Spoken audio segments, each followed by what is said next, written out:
రీసెంట్‌గా మంగ్లీ స్కామ్ అనేది ఒకటి బయటపడింది మ్యామ్. దాంట్లో అంటే దాంట్లో నష్టపోయిన వాళ్ళు ఎవరైనా ఉన్నారో వాళ్ళకు న్యాయం జరగట్లేదు. పోలీస్ స్టేషన్‌కి వెళ్ళినా కేసులు తీసుకోవట్లేదని చాలామంది బాధపడుతున్న పరిస్థితి. ఎందుకు మ్యామ్? అంటే ఫేమ్ ఉందనా? లేదా ఇంకా సామాన్యుల వైపు పోలీసులు నించోవట్లేదు అనుకోవచ్చా దీంట్లో? ఇప్పుడు డే 1 నుంచి కూడా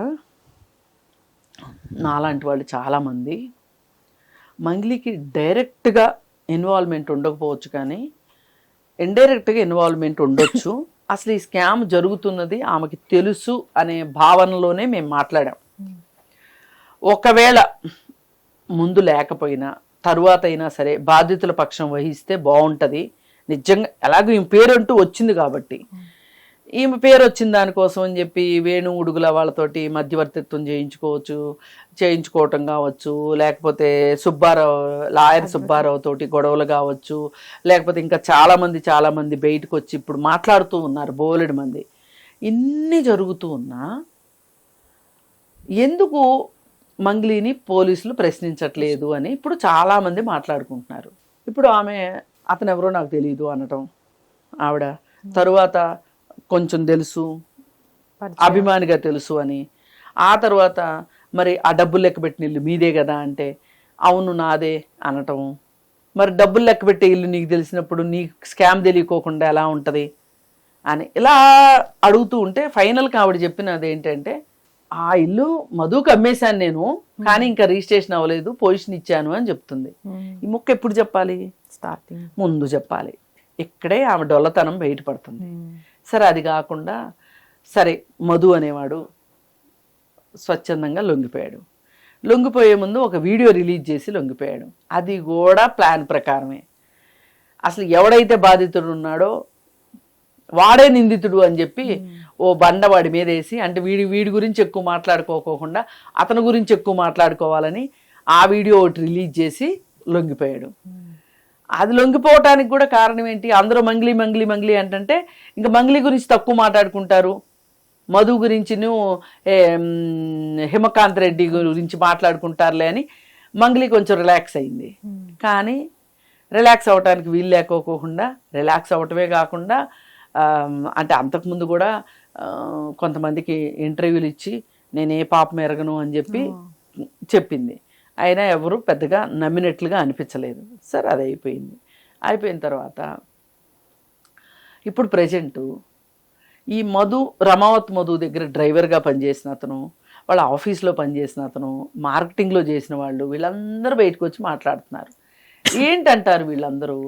ఈమెకి పేరు ఎక్కడా లేకపోవచ్చు, పుస్తకాల్లో ఈవిడ పేరు లేకపోవచ్చు, కానీ ఈమె అన్ని పనుల్లోనూ భాగం పంచుకునేది.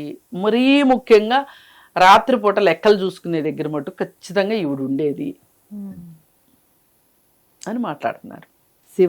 ఈమె తమ్ముడు శివాకి క్యాష్ అంతా అతనే హ్యాండిల్ చేసేవాడని, చెక్కులు వస్తే ఆన్లైను రమావత్ మధు పేరుతో మధుకి క్రెడిట్ అయ్యాయని ఇలా రకరకాలుగా చెప్తున్నారు. మరి వీళ్ళెళ్ళి కంప్లైంట్ చేయట్లేదా? లేకపోతే ఏదైనా కానీ ఈ కేసు మట్టుకు సజావుగా అయితే జరగట్లేదు.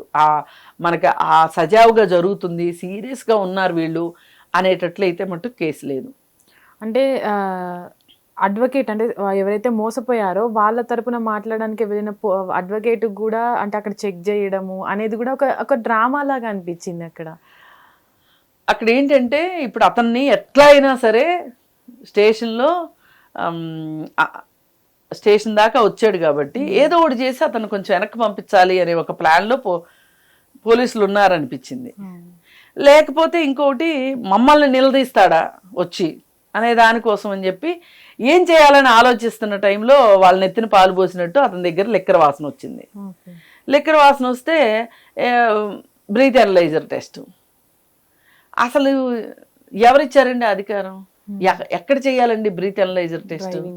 డ్రైవింగ్ చేస్తున్నప్పుడు మాత్రమే చేయాలి, మిగతా ఎక్కడా చేయాల్సిన అవసరం లేదు. ఎందుకు చేశారు? అతని ప్రతిష్టని దెబ్బతీయాలి. అతను ఎవరైతే బాధితులు అతను నమ్ముకున్నారో, ఏంది మావాడు ఇట్లా తాగి స్టేషన్కి వెళ్ళాడా అనుకోవాలి అని.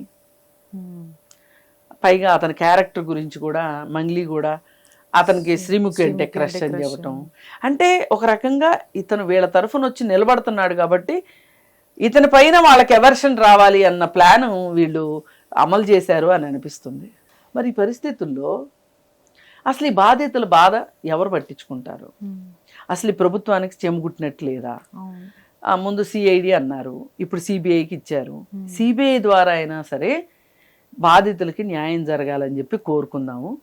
ఇక ముఖ్యంగా నేను ప్రతిసారి ఈ మంగ్లీ వీడియో మాట్లాడేటప్పుడు నేను చివరిలో ఒక విజ్ఞప్తి ఏంటి అంటే, ప్రజలు ఎవరైతే ఉన్నారో మీరు కష్టపడి మీ రక్తమాంసాలు చిందించి చెమట చిందించి డబ్బులు సంపాదించుకుంటున్నారు. ఈ డబ్బును మట్టుకు ఇట్లా ఈయన కాసి నక్కల పాలు చేసినట్టు వీళ్ళ ఈ మోసగారుల చేతిలో మీ డబ్బులు పోసుకోవద్దు. మీ దగ్గర డబ్బు అంటూ ఉంటే మీరు ఎల్ఐసిలో పెట్టుకోండి, లేదు పోస్ట్ ఆఫీస్లో పెట్టుకోండి, లేదు బ్యాంకుల్లో డిపాజిట్ పెట్టుకోండి, లేదు బంగారం కొనుక్కోండి, లేదు అనుకుంటే ఏ మూలైనా ఎక్కడైనా సరే చిన్న స్థలం కొనుక్కోండి. అంతేగాని ఈ విధంగా ఇట్లాంటి మోసగాళ్ళ చేతిలో మీకు ఇవన్నీ చేస్తే వడ్డీ తక్కువ రావచ్చు, కానీ మీ డబ్బు మీ అసలు పదిలంగా ఉంటుంది. ఇంతకుముందు చిన్న మొత్తాల పొదుపు స్కీములు ఇవన్నీ చాలా ఉండేవి. ప్రభుత్వం కూడా ప్రోత్సహించేది పొదుపుల పట్ల, పొదుపు గురించి. ఈ మధ్య ప్రభుత్వం కూడా ఏమీ అడ్వర్టైజ్మెంట్ చేయట్లేదు.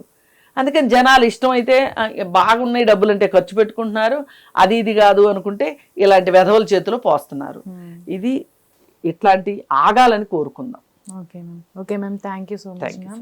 హిట్ టీవీ యాప్, ఇందులో short news, live news, entertainment shows, movies, digital magazines తో పాటు మీ జిల్లా వార్తలను కూడా ఫ్రీగా చూడొచ్చు.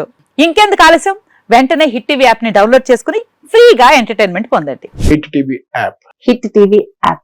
Please download hit TV app. Hit TV app ని ఫ్రీగా డౌన్లోడ్ చేసుకొని ఎంజాయ్ చేయండి. మీకు నచ్చిన ఎంటర్టైన్మెంట్ కోసం హిట్ టీవీ యాప్ ని ఫ్రీగా డౌన్లోడ్ చేసుకొని ఎంజాయ్ చేయండి. హిట్ టీవీ యాప్ ని డౌన్లోడ్ చేసుకుని ఆస్వాదించండి, ఆశీర్వదించండి. ఇంతమంది సెలబ్రిటీలు హిట్ టీవీ యాప్ ని డౌన్లోడ్ చేసుకోండి అని చెప్తున్నారంటే ఎంత మంచి యాప్ ఆలోచించండి.